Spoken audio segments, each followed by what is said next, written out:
So I came outside with some pruners in my hand.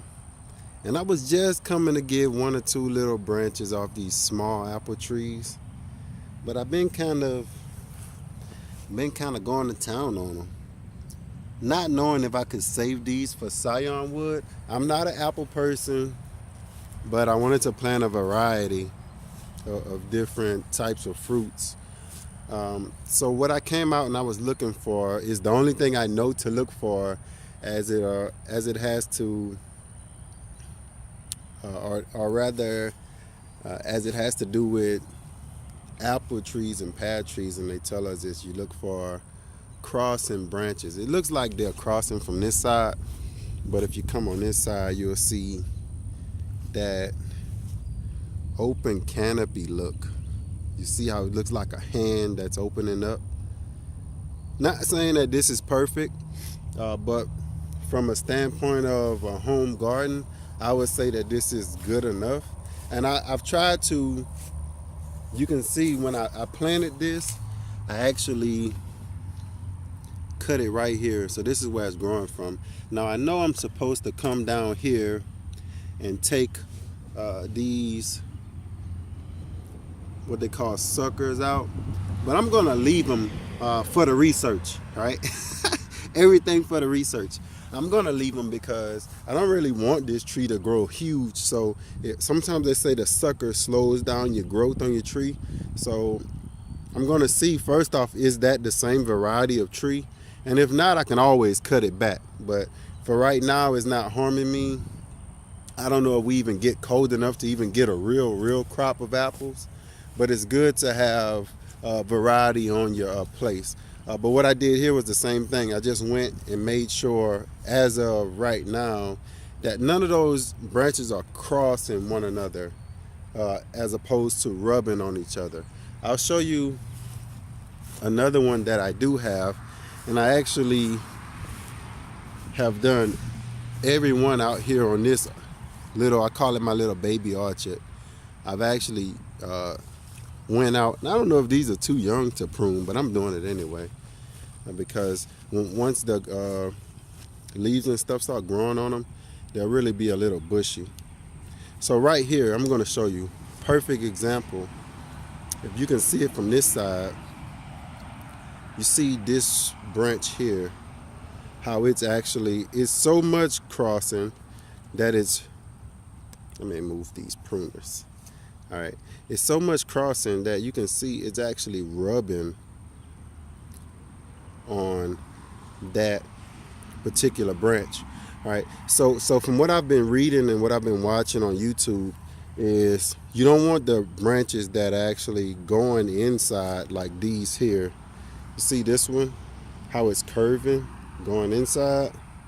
Also, I have this one here. It's doing the same thing. It's curving. And what it's doing is it's going to curve over here.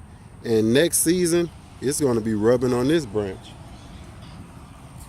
So what I'm going to do is I'm going to come in.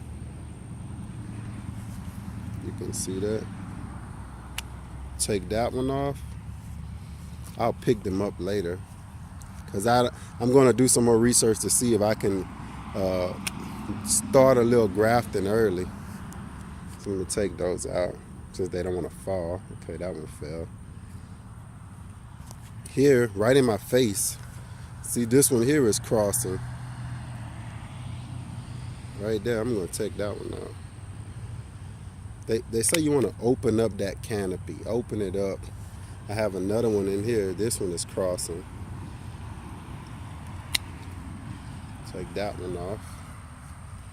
Another one right here is crossing. I got these last year from Walmart. I think I paid like $5 for these apple trees.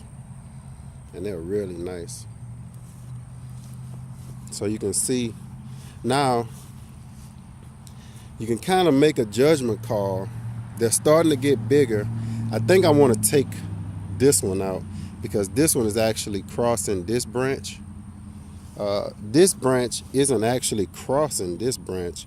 It's like I may be able to tie it to kind of pull it out this way, tie it to the ground, and that way this will be the only one in the way. Does that make sense? If you're looking at it, you see this branch is the only one that's is leaving out. Instead of come out this way, it actually made a mistake and turn back in that inside. So if I can put something on this branch to kind of pull it out a little bit and train it out, then I'll just have this branch that's kind of in the way, stopping that open canopy look. So I'm going to take that branch out. If I'm making a mistake, guess what? It's my mistake.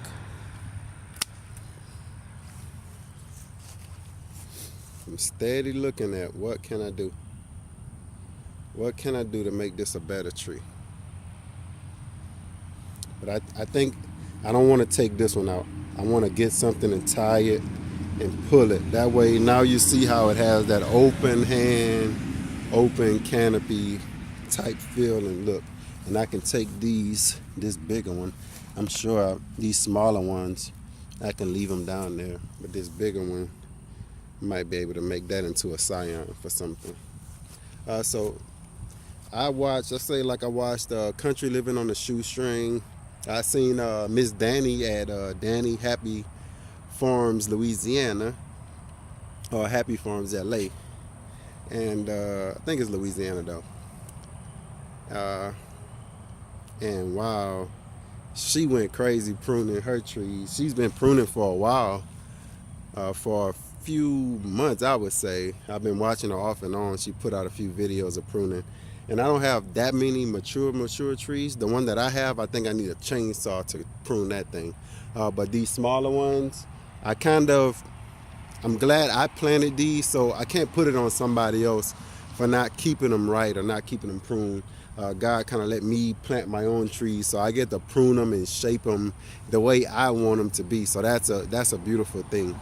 So for those people that haven't pruned their trees, I don't think we got much longer, right? Because I think the spring is going to come a little faster than we think. So thank y'all for watching, Louisiana Gardening Family, and as always, grow, grow, grow.